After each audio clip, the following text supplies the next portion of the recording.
Hey, you out there. Want some coaching concise commentary? Want some co-hosts who actually are authentic and real? You can tell that they actually have some type of chemistry going on? Hey, cloud chasers. That's cool. I actually got something in mind for you. So keep listening.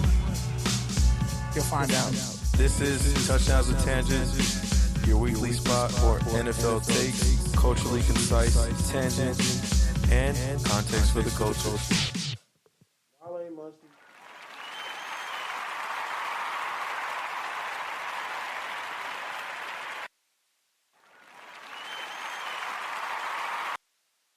What's up, good people? Live from Hawthorne, California. It's your Thursday night spot for NFL takes, topical tangents, and concise commentary for the culture.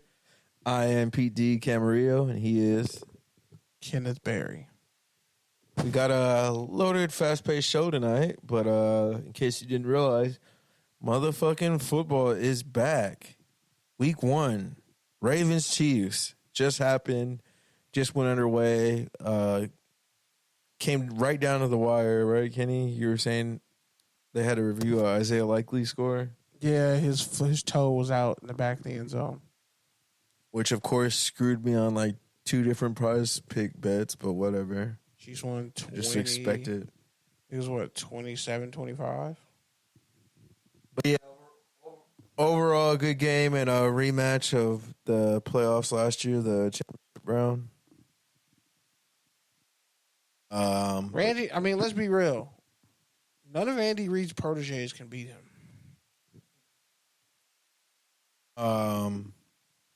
Derrick Henry scored a touchdown, which also poached points for me. Water's wet. But he only had 48 rushing yards, which fucked me. Water's wet. But, yeah, there's some Derrick Henry energy. That's why I kind of shied away from the Ravens in my fantasy strategy this year, just because I was like, they're going to Gus Edwards force him the ball for no reason. So, but he's probably still not going to get a lot of yards. I think Gus Edwards had like 13 TDs last year. So he's had I think he's had like 2 or 3 seasons with 10 plus touchdowns, something like that. Yeah, the Raiders should have got him like 2 contracts ago, but I digress. All right, anything else you want to talk about, Kenny, from the week? Really, it's just kind of interesting. Let's talk about it. We're just back. Like, football's back like nothing ever happened. Like from March to like right now, like summer's over, football's back. I don't really know how to feel right now. Yeah, me neither. I feel like this year, I definitely feel like I'm behind. Like, I feel like this week I've watched all the preseason games that I didn't watch, and I don't know. I just feel like I'm cramming for a test that I'm not prepared for. But it'd be like that, so. Speaking of tests that people weren't prepared for, USC had the comeback of a lifetime, or at least since their last Rose Bowl victory, in the Modelo Las Vegas Bowl, or Las Vegas season opener. They won 27-20, scored 14 points in the fourth quarter to come back. Kamari Ramsey, safety, who transferred from UCLA, arguably their best defensive player outside of Eric Gentry. He had 9 tackles. And when I say 9 tackles, like literally game-saving tackles, like drive-ending tackles. Middle linebacker Mason Cobb, I don't know if he's going to be wearing 13 anymore, but we'll get to that later. Had the game-winning interception, which is funny because last year he was getting cooked in coverage, like all last year. He was getting just cooked in coverage. But, you know, former Oklahoma State linebacker got the game-sealing pick against LSU's QB. Their best receiver, I forget his first name, but his last name is Lacey. Or his number 2 for LSU. He had 7 catches for 94 yards and a touchdown in the first half and got clamped up the whole second half. Not a single catch. Not a single catch was caught. USC DBs really tightened up. There really weren't any big plays, honestly. I mean, you had some chain movers, a couple penalties, but USC really didn't commit any penalties. They had one penalty for 15 yards, and they called targeting on Jacoby Lane on a block that was clearly clean. Like, you look back, and he extended his hands, and he hit the LSU DB, and the LSU DB went down, and he stood over him, and they called targeting. But in reality, it's like, but he's a 6'4" wide receiver, and he came barreling down, stock blocking down on a corner, and I'm pretty sure coaches teach that. So it was kind of like a bogus penalty. But USC didn't really commit any penalties. They played clean pretty much the whole night. Both QBs had over like 70 completes, 70% completion. Miller Mouse had 378 yards passing, which I think might have been a career high. This is his second game starting, and he's already averaged over 350 yards passing. Threw a perfect 28-yard fade to Jacoby Lane, and he mossed the guy. Did his best Dwayne Jarrett impression. And you could see the look in Brian Kelly's face of like, fuck, it's over. Like, my offense isn't like USC. Like, LSU was coming out very violent, very physical, and USC didn't back down. They got even more physical. Played in LSU's backfield. John Emery Jr., the former 5-star at LSU, he had a 39-yard run, and that was really the only big play for LSU, realistically. They got over 100 yards rushing, but it was really just that 39-yard run that put him over the top. But that guy's a former 5-star running back. Unfortunately, he tore his ACL in that game. So speedy recovery for him. Hopefully he gets granted another year of eligibility. Now they play Utah State Saturday at 8 p.m. I don't know why it's a night game, but hey, it's going to be an 8 p.m. night game. USC, Utah State, Big Ten versus Mountain West. I think I want to play the interviews next week. I got like some LSU stuff, but I'm going to play all of them. Play the interviews next week. They're just going to be a week old. Just play the interviews now. This sounds. It's already post game. They were evergreen questions. That's why. Like, it was mostly about. Like, I asked one guy about the offensive line and their two tackles, Mason and Elijah Page. Mason Just Murphy play Elijah. it, bro. Nah, bro. It sounds weird, and I'm just like.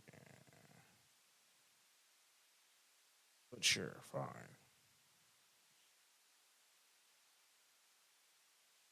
All right, so Woody Marks had the game-winning touchdown. He hit a spin move that was quite perfect. And mind you, Kyron Hudson made an amazing catch just like down the sideline. He had two amazing one-handed catches. One was like early in the game. Everybody has it on the poster. The other one, he made it on the sideline. Hopped out of bounds, and they called targeting on it. It was. So they got like an extra 15 yards, and that's why they were on like the 12-yard line with like 12 seconds left. And they hand the ball off, and Woody Marks just gets one spin, explodes through a hole, runs through three linebackers. He runs to the end zone, dragging a guy with him. And I got like the perfect video shot of the score as it was happening. And everybody was losing their minds because I wasn't expecting that. That was crazy.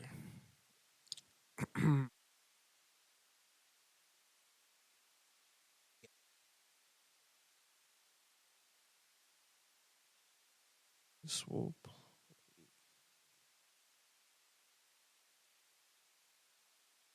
Yeah, USC definitely looks like if USC had this defense last year and the past 2 years, they're in the national title game. Hands down, no question. Because they really they were it was like 4th and 6. Or it was like 3rd and 6 a 3rd and goal, late in the game, backed up on their own end zone. LSU fans were loud, bro. Like, I haven't heard Allegiant that loud ever. And I was there for Pac-12 title games. Like, that venue, like, Allegiant was smoking that day. They brought the energy for sure.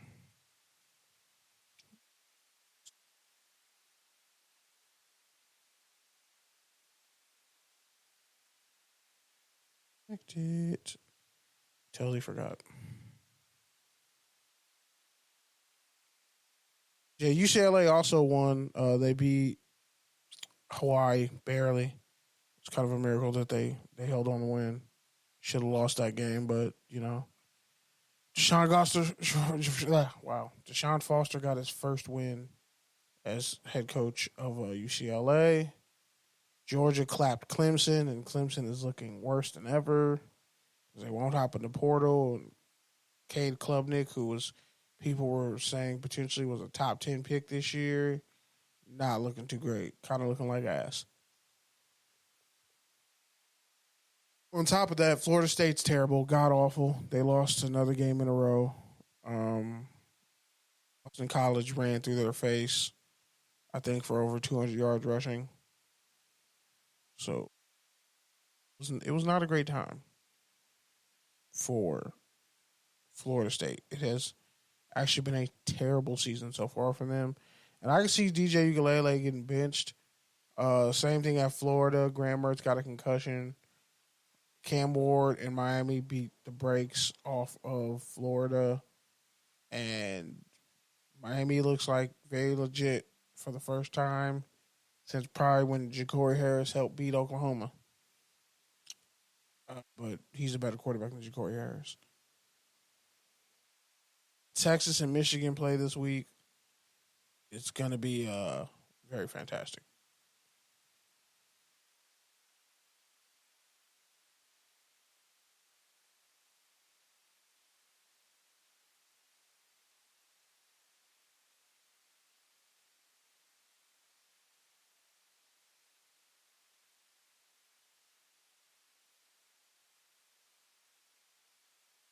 Line was kind of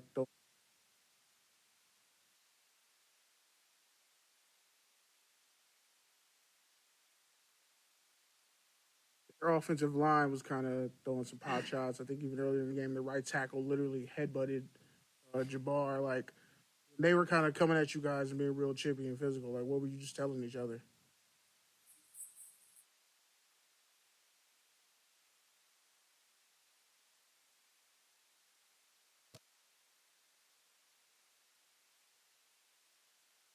Maybe you put your phone on the speaker?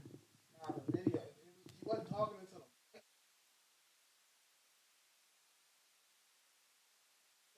Sounds like you had your finger over the mic. Or you had it connected to your AirPods in your pocket and your AirPod mic picked it up or your headphone mic picked it up.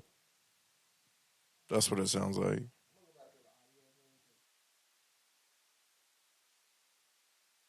I mean, I can hear I just can't hear. Like, I pointed the mic towards. It sounds like if someone recorded somebody talking far off with the phone in their pocket instead of pointing at them.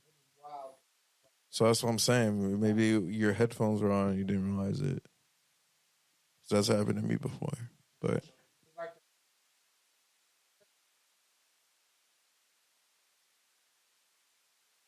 anyways, let's just move on. All right, so moving on. Not a lot.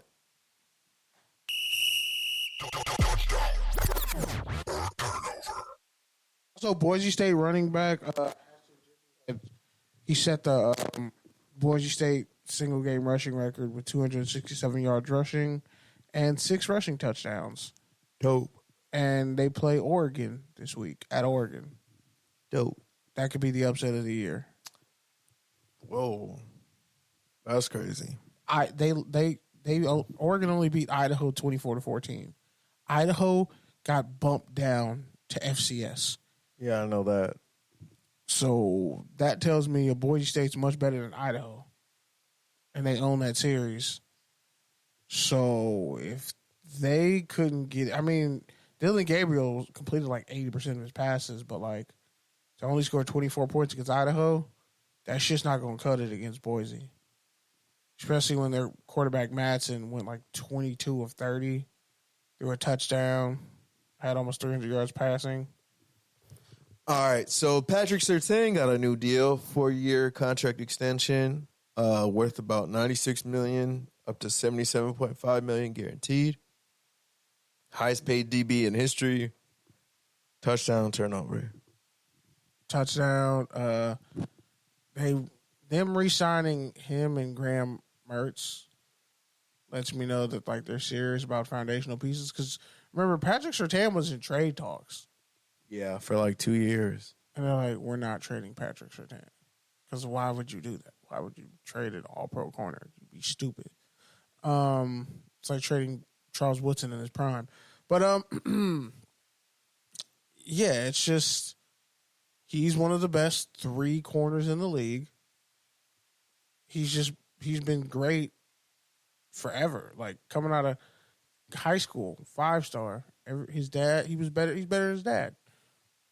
So when you just look at, it just only makes sense that he's, the highest paid corner.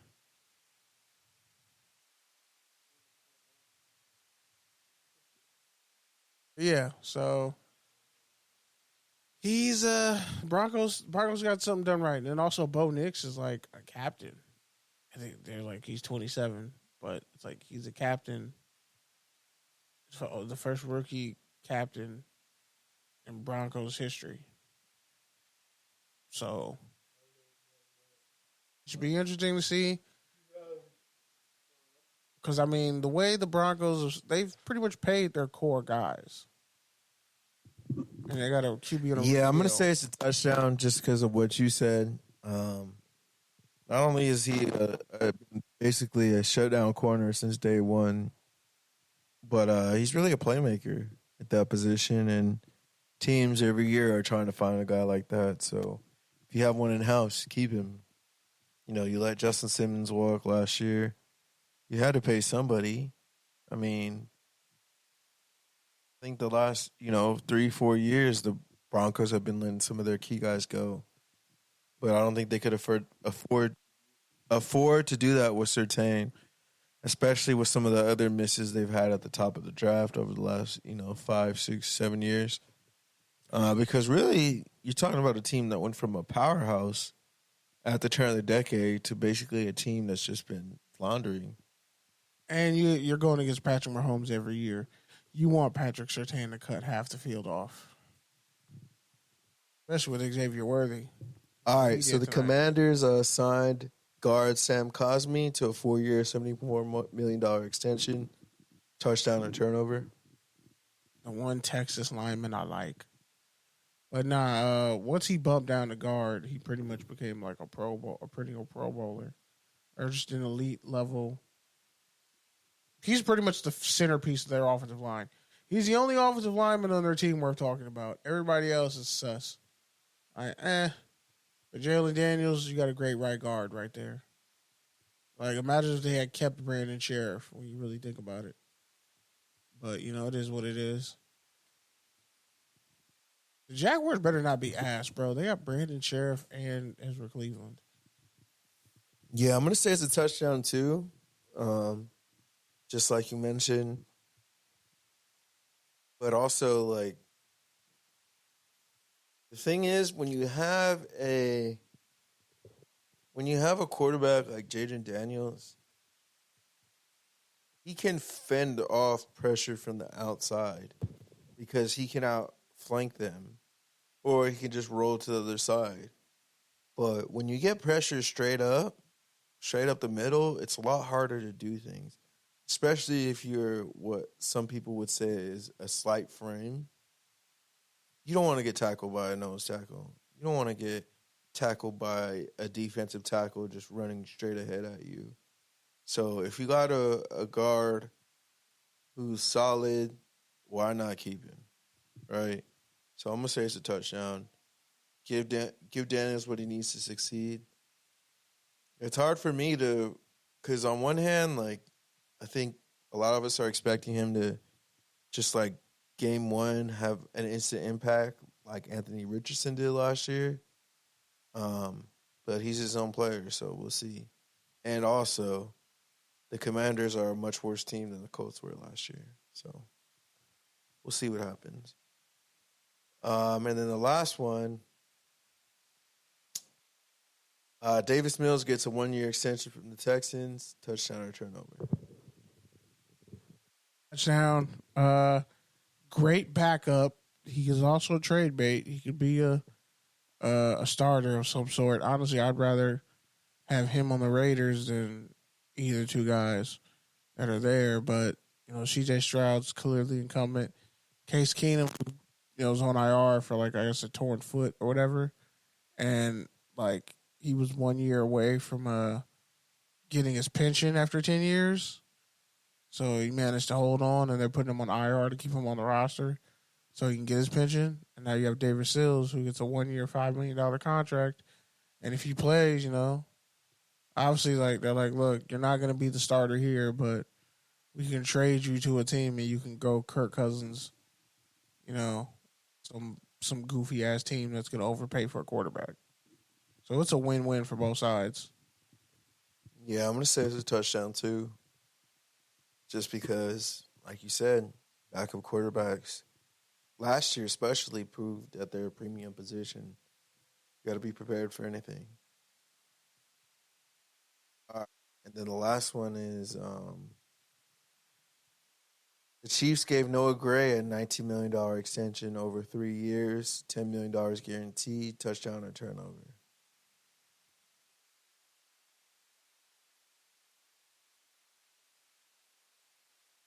It's a lot of money. There's a lot of money devoted to the tight end position. I'll say that for the Chiefs. And a lot of people expect Travis Kelce to take a step back just because of all the added limelight and just overall the receivers, his age. But yeah, you pretty much got you got both a compliment for him right now, and then you got someone who could potentially help you bridge the gap when he leaves. So yeah, I'd say it's a touchdown. It's a great deal for sure. All right. Take your tangent.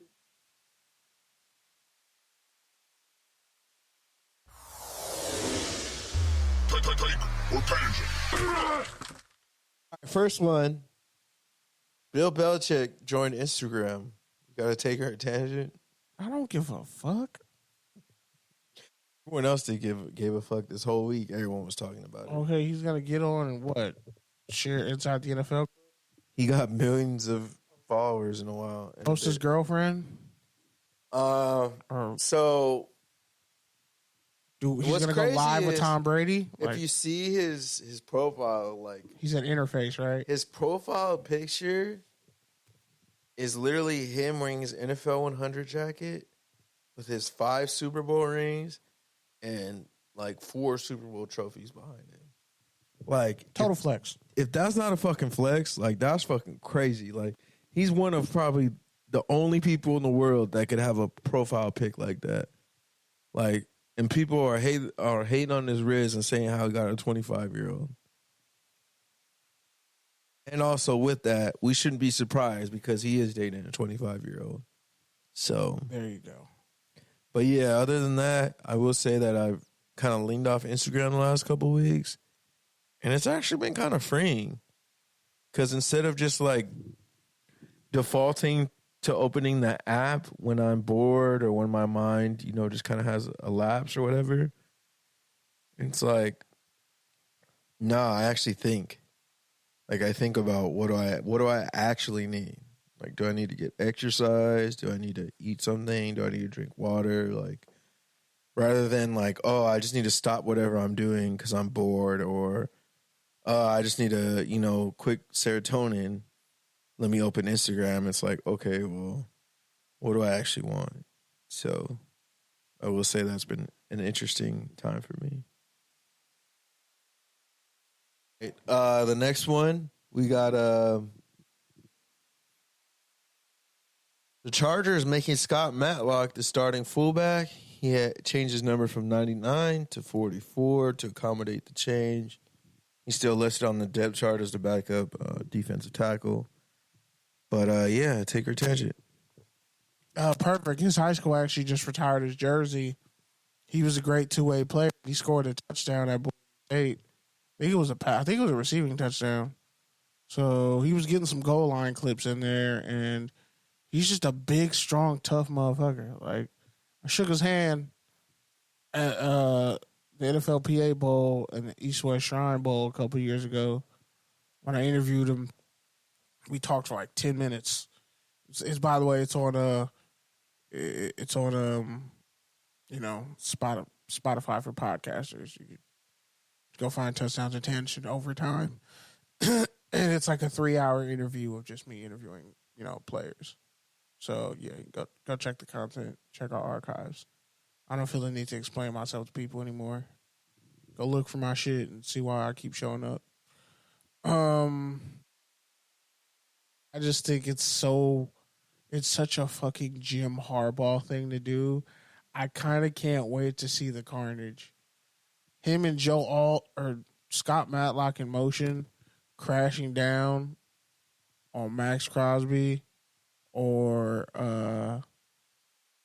Bree Wilson or Kuntz. It could be a very bad day. Like, as a lineman, I love seeing, like, blocks like that. But as a, someone who played offense and defensive line, I just know there's going to be so much pain. And if he catches a touchdown, bro, and you had Ladd McConkey on your fantasy team, like, people are going to lose their goddamn minds. If Scott Matlock steals a touchdown from Gus Edwards or J.K. Dobbins, it's going to be violence in the streets. Yeah, so that's actually a crazy angle I didn't think about, but that's totally true.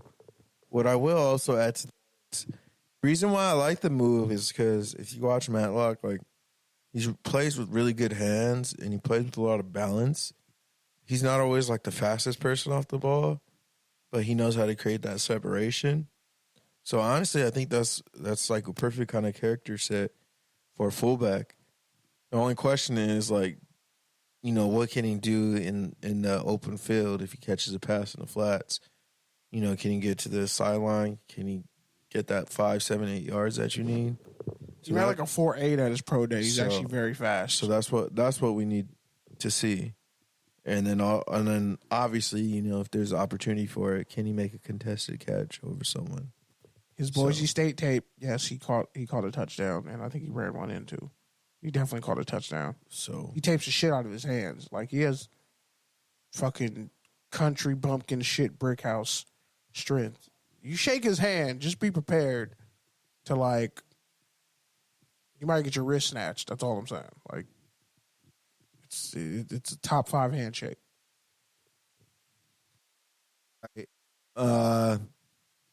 Let's see. One more.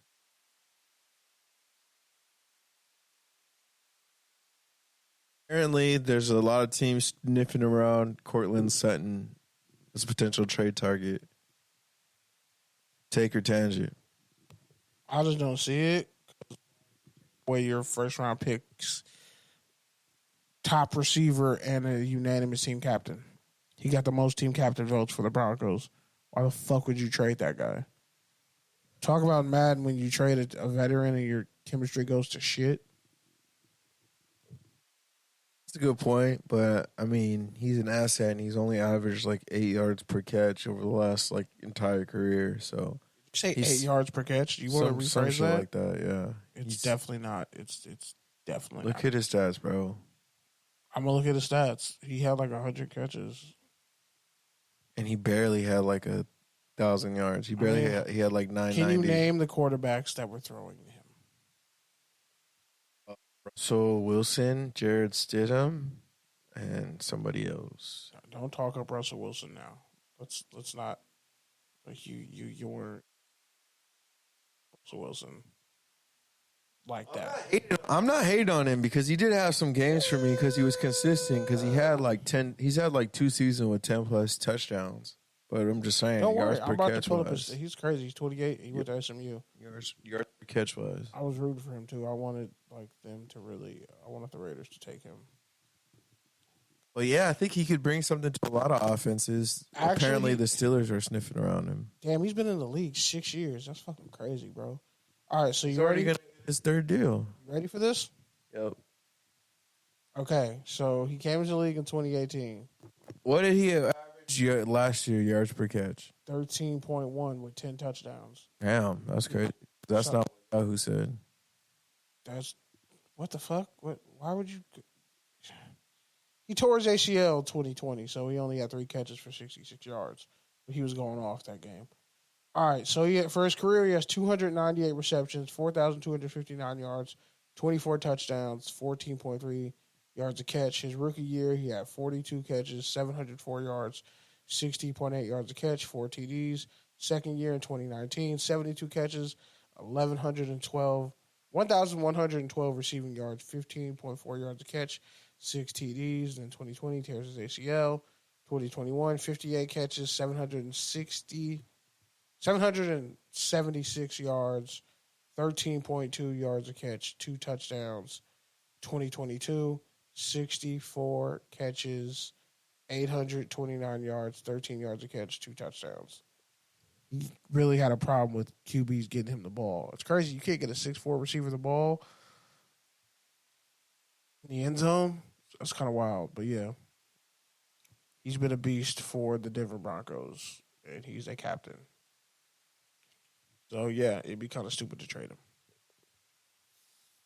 Yeah, we'll see how their season goes, though, because could get ugly. Ran a 4.54 too. All right, let's move on.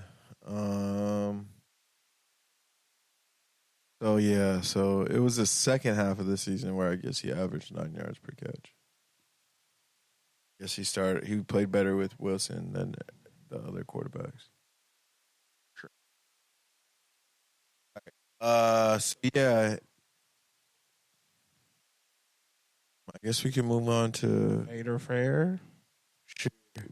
Unless you got a take or a tangent on the Superdome getting renovated. I don't give a fuck.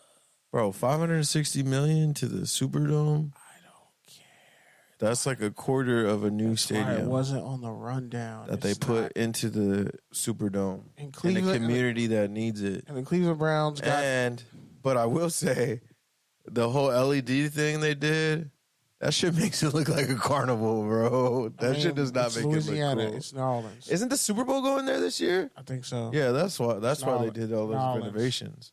New Orleans. So that'll be cool. Minus it being humid, but yeah. Drop Mardi Gras, Super Bowl right before Mardi Gras. I'm telling you, in my life, I will make my pilgrimage back home to Louisiana. It's musty there. No, wouldn't you? Yeah, I've been there. Yeah, it's musty. Yeah. And the strippers will lie about where they're from. That's the funniest part. I remember one time. There be Alabama.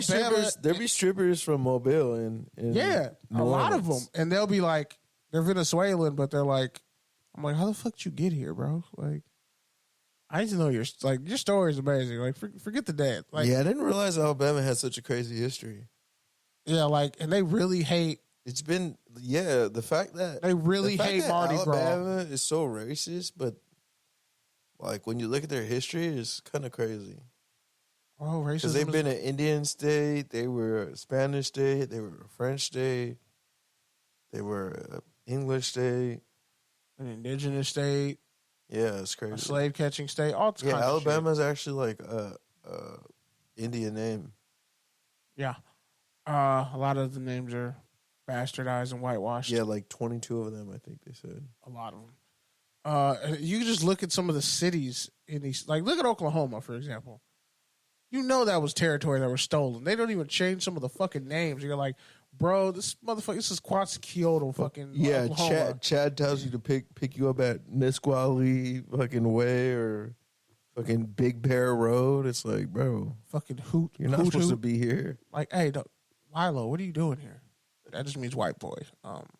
When I went Asian movie, they kept calling him Wilo. He's Whitey. But yeah, like, Honky, what are you doing here? So yeah, like, Louisiana, my birthday's February 19th. Okay. I have to go. Okay, do you see why? Do you see why this is actually a good taker tangent topic? Because we both just talked about two completely different things. Do you see that now? Do you see that? Hey, sometimes you have great ideas, Pete.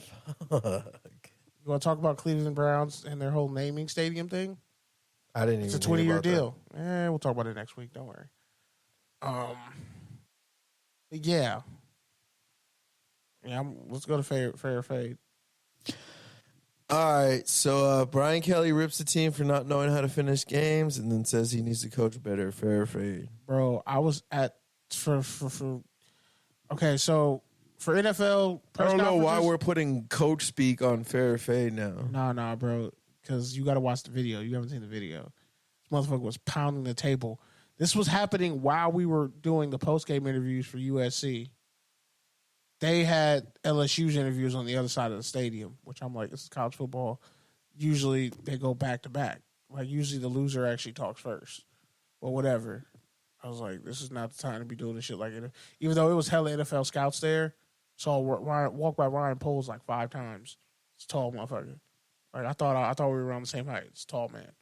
It's a lot of Raider scouts. Antonio Pierce was there, obviously. Reggie Bush was in the house. That was a star-studded event, man. Shaq was DJing the whole night. It was crazy. But he pounds the table, and he cussed out the refs early in the game. There's video of it if you go back and watch the broadcast, if they didn't take it out. But he was so mad about, like, a holding call or a taunting call that happened. And he's like, this is fucking football. Like, he's just tearing into the ref. He was just tearing into the refs all game. Because they had like 7 penalties. LSU was really, like, they really choked that game away. And then he rushed a play on the goal line. And they were forced to call a timeout and then lost yardage. Like, so when we're media, like, we're in there, we don't even know that it's happening. Like, I get back upstairs in the press box and like, hey, did you see Brian Kelly go off? And we're like, holy shit. Because he just pounds the table like with so much anger and vitriol. And LSU's lost 6 straight home openers, bro. They got clapped by Florida State last year. And then they lost close to Florida State the year before. And then they've lost. All right, so is it fair or fade? Because you just been kind of rambling about DJ. Here's why it's a fade. Because he's done this to every fucking team he's coached. He did this to Notre Dame. He did this to Cincinnati at one point. Look at how he left Cincinnati. He left them at the team banquet, the seniors, everybody, to go take Notre Dame's job. Left Notre Dame fucking in the crack ass of the morning like a coward to go to LSU. Where else you going to run, Brian Kelly? Maybe you're just not an elite coach. Maybe you're only good when you have, like, NFL talent. Because your quarterback threw a pick at the end of the game. But before that, he was completing like 78% of his passes. So let's not, like, USC didn't turn the ball over. The only turnover was the game-ending interception. So him going in the way he did on his team first, kicking their back in, saying they ain't know how to finish. Well, attitude reflects leadership, coach. I didn't like how he, like, shitted on his team and then said, I got to coach him up better. So don't you think you should have said the quiet part to everybody else? Don't you think you should have not said that part and pounded the table? Like, you probably should have kept that one to yourself, buddy. This is worse than when that player from Florida said, fuck this team, and put it on a Snapchat, and then it went viral. All right, LSU could implode if they're not careful, and it's going to be Brian Kelly's fault. But I don't feel bad because you've done 2 schools. All right, this is the 3rd time you've done this now. Jake Paul is talking spicy to Mike Tyson. I didn't even see this one. Fair or fade? There's another clip came out, and he was just talking to that man like he was a fucking step and fetch it slave. It was just like, you gotta like hit this man's mom. You gotta like fuck Jake Paul's mom now. Like, and what's worse? What's worse about all this is the fucking Hawk Tua bitch. It got a whole podcast called Hawk Tua. Yeah, she has a whole podcast, whole layout, whole press run, funded and everything under Jake Paul or the Paul Brothers fucking podcast network or whatever. I'm just like, I just want Mike to punch everyone in the face. It's a joke. It's a joke, and if Mike Tyson takes a dive, he'll lose all my respect. He's off my fucking top 10 heavyweight list. You could never be like Ali if you fucking take a dive to this bum-ass fucking white boy. Yeah, I agree with that. You tried to kill fucking Roy Jones Jr. Shit. You better the same punches you was hitting Roy Jones Jr. with, you better hit fucking Jake Paul with. I'm gonna have a real problem. I might have to call Mike Pussy to his face. I'm not. That's like, bro. You taking your legacy now. Damn, you doing a podcast like you don't even need to fucking. You shouldn't be hurting for bread this bad. That's a whole nother story. Tell me about it. Fuck, like, it's just sad. I don't want to see him go out like that. And if he loses, bro, I might just have. I don't want to hear. I'm not gonna want to talk to white people for like 7 months. Like the rest of the year, I'm not gonna want to talk to white people. Anytime Jake Paul, Mike Tyson, especially like white boxing fans. Oh God, I'm never gonna hear. I'm already dreading it in a couple of group chats. This shit is all the way a fade. All right. Devontae Adams says Deshaun Jackson and others are lying on him about wanting to leave the Raiders. Fair fade. It's so fair. It kind of has to be a fade because, like, Deshaun Jackson, he said, "Bro, I've met that dude twice in my life." Motherfucker, y'all were teammates, right? Weren't they teammates? Just for those. He's been in Oakland. He's been in Las Vegas for 3 years now. I think he might have just been there. He was there for Carr. I think he was just there that first year, just for a game or two. Deshaun was there for a couple games. That's what I'm saying. Like, they overlapped potentially. So yeah, I've only met the dude like 2 or 3 times in my life. But I also know, like, bro, from the way you were talking about Jimmy G, bro, you did not like being on the Raiders. Especially after I saw Receivers on Netflix. Bro, you were kind of like, I'll get the fuck out of here, bro. Because I'm not fucking I'm not attaching my name to losing. I'm only attaching my name to greatness. Even though you haven't won a ring yet. Nah, he was right before Devontae. Okay, well, yeah. Again, I think it's fair on Devontae, and it's kind of it's weird. I don't know why Deshaun would lie, but maybe, maybe Derek Carr told him that. 2 guys went to Fresno State. Devontae Adams saw what Deshaun Jackson and Marshawn Lynch were doing at Cal, and he wanted to be a part of that. He actually wanted to go play at Cal, but you know how that turned out. So, the way I see it, he pretty much just he laid all the rumors to rest. I don't know what Deshaun can say unless he's going to out his sources, but I don't think he will. Plus, he's offensive coordinator at Long Beach Wilson High School with Travis Clark. So a couple things I'm going to say about this is, one, I think there could be a lot, okay, not to go too far beyond the fourth wall, but it's like, even just with me and you, it's like, we talk about our jobs all the time. Like, we bitch about them all the time. But that's not the same as, we're unhappy with our job and we don't want to be there. Now, if someone unprivy to the conversation or doesn't have that context heard it, then they might be like, oh, these dudes hate their lives. These dudes hate where they get their bread. These guys are unhappy, blah, blah, blah. And it's like, yeah, maybe, maybe it's okay to not love everything about your job.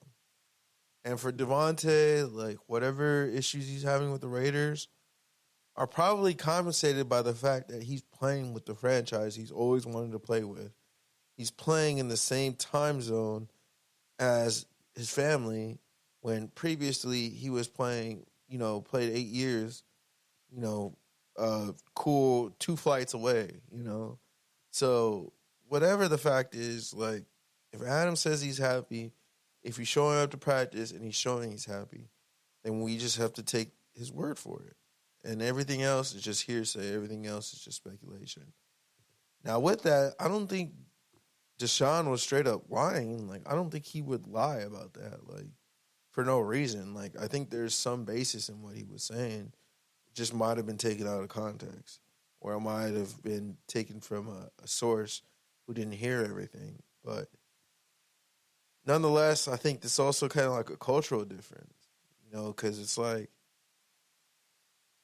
I've interviewed enough players from Palo Alto to know that, like, they're kind of a different breed. East Palo Alto too? Yeah, they're like, they can be like the happiest, funnest dudes on the team, and they can be the cool, calm, and quiet, collected in the corner, observing, whatever. So I think the range is just a lot bigger, and I think, like, sometimes Devontae comes off as, like, not enthused, but I don't think that's the case, because everything publicly he's saying, like, it all lines up with him wanting to be there and being happy. So I think everything else is just, kind of perception. Because he's not a rah-rah guy. Like, he never has been. That was Derek Carr's role. Like, he's just a dude who stands on business. Right? He gets the job done. He's a sniper. Versus Deshaun. I mean, Deshaun like to talk. Like a lot of people from Long Beach that we know. There's some live wires from Long Beach who they'll talk your ear off. And half the shit they say may or may not be true, but it sounds close enough that you probably think there's some truth to it. Nah, you just got to believe him sometimes. Exactly. But, like, him and LaShawn McCoy got their own podcast, so. Fuck else they going to talk about, but those are the speculation. Instigators are us right there. You should have produced it. You should have gave him that title. Instigators are us. I talked to Coach Clark. DirecTV versus ESPN. Fair or fade? Everybody who has cable is the one who's pretty much losing.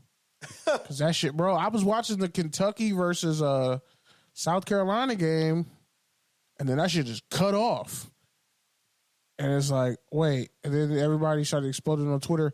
Oh, my God, I can't see the USC LSU game. And I'm like, ha, suckers. That's when there's moments in my life where I'm like, I chose the right career profession. Because I get to witness history in real time and talk about it later. Because I was there. And when someone says, no, you weren't there, it's full of shit. And then I just drop my, I'm like, did you hear the post-game interview? Did you see the video I got? Eric Gentry was like 2 feet away from me screaming at the crowd, but you really couldn't hear shit he was saying. That's how loud it was. Like, the USC players were yelling at the top of their lungs. Like, Jacoby Lane ran right by me, and I couldn't hear shit he was saying. But it was just all in the body language, like, they were all, like, mimicking and making fun of LSU and the dances at LSU that come from out of Louisiana to get the Gat dance. Like, all that. They were just making fun of it. And I'm like, this is wild, because, like, Louisiana people will fight. Like, people from Louisiana will fight you behind that. But, like, a bunch of Cali boys went to Vegas and whooped up on some LSU Tigers. So everybody's like, well, now we know who would have won. Because remember when USC beat the shit out of Oklahoma? And everybody was like, LSU's undefeated. 20 years ago. Like, literally 20 years ago. Everybody started bringing it back up. So it's like, yeah, imagine you, like, hope you waiting to see that, and then DirecTV. Wait, hold up. LSU brought up Les Miles? No. Oh, thought we weren't talking about that. My bad. I was thinking Nick Saban, but that's crazy, bro. I think. Yeah. Well, you're right. It was Nick Saban. My bad. Sorry, like, Nick. My bad. When they had it's like when Auburn went undefeated, and then except they lost to USC, and then actually that was the same year because they lost to USC, they beat USC in Auburn, and then LSU ran the table. But, like, USC beat Oklahoma so bad, it's like, nah, USC gets to share the national title. Like, bro, you're number one LSU, but USC's actually the national champion. Let's be real. Which that one got stripped. But yeah, if I was people who had DirecTV, I'd be pissed because apparently the deal still isn't done yet. They missed the September deadline, so. I mean, this has happened before, so I think the deal will get done. It's just people just got to get on the phone with DirecTV and bitch at them, and hopefully that will put some pressure and make them. A lot of people were at that game. I think they made a record for that stadium. It was like 63,000 people. Set a record for attendance in that stadium. All right, so there's a lot of talk about Tom Brady and his ownership with the Raiders. It hasn't been finalized yet. Meanwhile, he's starting up as a commentator on Fox. Over the past couple weeks, there's been all sorts of leaks about what that would mean for Brady. Like, there was talks about him not being able to attend the broadcast meetings and meeting with the coaches and players. There's talk about his travel. There's talk about all these different special things that they'd have to do in order for him to do both. So now the conversation has escalated to the fact of, like, why would he even do both? Because he's making so much from Fox. He's Tom Brady. But yeah, man, so fair or fade, Tom Brady having to choose between Fox or the Raiders. Cry me a river, bro. Good job. But a dude like that has never really been told no or never really accepted no. So I mean, so for the Deflategate, right? Still never. He never really accepted it, but yeah. He's never really accepted it, no. So. But yeah, man, I'm gonna say it's a fade. Just left his first fiance or wife for Giselle. Let's not forget that. Like I'm gonna say it's a fade because that's what he wants usually. Is what I'm saying. I'm gonna say it's a fade because I really don't think they conflict that much. Like, what is you knowing about the Cleveland Browns and what they plan to do against the Carolina Panthers on Monday night? How is that going to help you as an owner? That you would not otherwise be privy to. I guess, but how does that actually make you a better owner, though? How does that actually give you a strategic? How does that actually give you a strategic advantage? Because you're a partial owner, you have your own deals lined up. But how does you're an active broadcaster who has to be impartial. But that's what I'm saying. This is what I'm saying. With ownership of the Raiders. Well, this is what I'm saying. This is what I'm saying. Though, is it really a conflict of interest, or is it really just fucking vast speculation? Because what is actually the conflict? What is the actual insider information that's going to make a difference for your ownership? As an expert in this field. And there's only like one, and he only owns like 1% of the team, so he can't really do anything with them anyways. He's really just a quiet, silent partner. Like, so that's why for me, like... So then don't go on TV. For me, this is more about power and control from the NFL. They don't want to let people with more power and influence into their little boys club, even in the realm of their little boys club, because they're threatened by it, one. And two, Tom Brady has made them all so much money that it's like, let him keep you making money. He's just going to make you money on two fronts now. It's like nobody's on.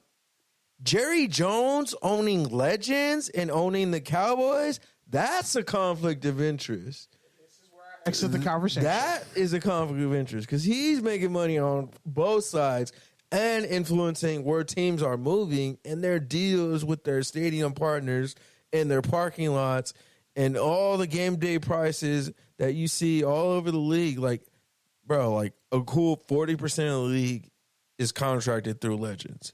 By the way, I quick sidebar, I saw like some shit where the corn dogs at a stadium were $18.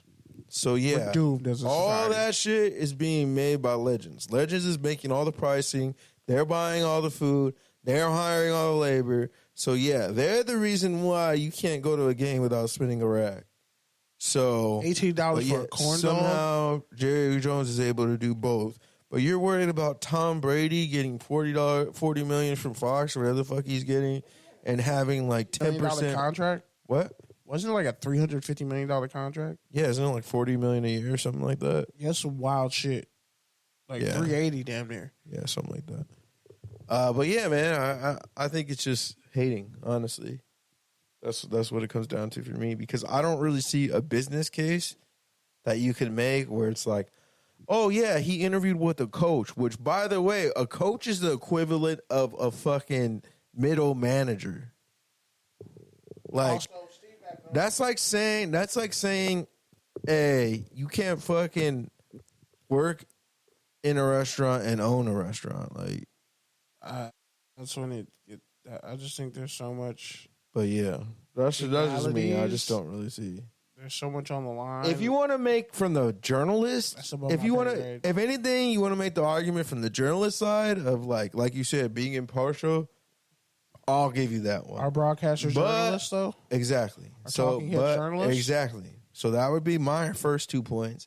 And then my third point is, can you really be impartial when you won most of your championships with one team and you went to another team and won a championship? And besides, we all know that, at least from my point of view, being impartial is a fallacy. So, yeah. I'm pretty sure I literally used that quote when I had to explain what a conflict of interest was to a bunch of adults. I don't understand what a conflict of interest was. And I had to quote Hunter S. Thompson. I flamed everybody in the room. And then when I retold a homie of mine that I quoted Hunter S. Thompson, he was just like, God damn, wish I could have been there to see that. Because you know how mad you have to get me to start quoting Hunter S. Thompson? In, like, succession? Like, the way you feel about Bukowski, I feel about Hunter S. Thompson. So, yeah. All right, so let's get to our rants. Anything you want to say? Yeah, I'm going to just, a quick note. First off, Park has a new album. That's wild. They have 2 new members. A drummer, I think his name's Ethan or Colin, whatever the fuck. And Emily Armstrong, who was like the lead singer of a group called Dead Sarah, she's the new lead singer of Linkin Park, and I really don't know how to feel about it. So they Gen Z Linkin Park, basically. I mean, I hope Mike Shinoda's still in the band, but I just don't know how to feel. I think there's no Linkin Park without Chester Pennington. But I also understand if everybody wants to keep making music, it's kind of like when they had that Adam dude who was on American Idol. He started singing for Queen, Adam Lambert, and he was perfect for Queen, even though he's no Freddie Mercury. But, like, the show must go on. You got all these, like, band members and people dying and shit, and they're like, well, I still want to make music. It's kind of how, like, Fleetwood Mac all were beefing and fucking each other, and then putting out songs that, like, writing songs with people you're beefing and fucking in a band is crazy. Like, the Fleetwood Mac story is wild. Yeah, no. Wild. And The Chain is one of my favorite songs. The fact that you're citing Fleetwood Mac. I'm in my fucking bag tonight. Fucking Lord, it was crazy, but yeah. And I just said Hunter S. Thompson. Somewhere Mancini's crying tears of joy, screaming,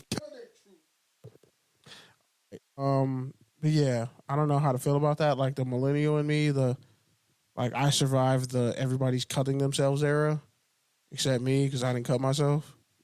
I was just self-destructive in other ways. Linkin Park spoke to, like, my rage and teenage angst. It's just coming of age. That's music that, like, I will play for my nephew 10 years from now when he's confused and doesn't know who he is at 11 or 12 years old, and be like, come with me. I got you. Don't even worry. Park is not the Mr. Bennington. Like, it's like a time. We were talking about, like, Rich Homie Quan, and, like, he died. By the way, R.I.P. Rich Homie Quan. I still think they probably killed him. It doesn't seem right to me.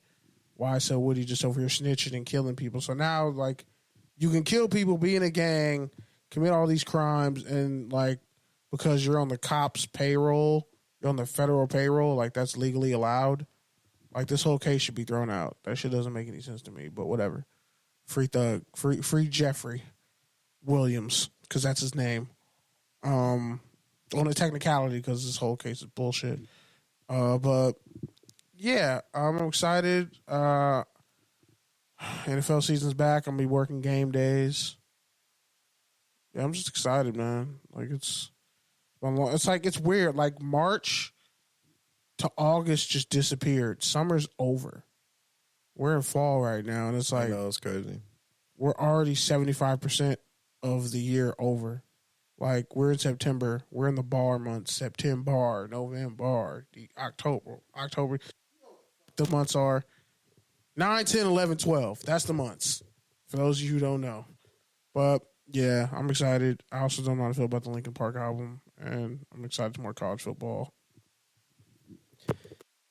Yeah, so I'll just start my time off by one thing we didn't talk about from the week was Ricky Pearsall getting shot. So Pearsall There from you the go. 49ers, first-round pick, That was the reason Trent former Williams came back Gator, earlier. former ASU. But yeah, he got shot in the chest. He's expected to make a full recovery. May play this season, they said, or even for sure next year. So prayers for that, man. And then there's something else I can't remember, but yeah. We totally forgot, but Trent Williams signed his contract. Oh yeah, Trent Williams signed his contract. Shout out to him. Fat, massive contract. I'll get the numbers in a second, but Ricky Pearsall getting shot is like the main reason he came back.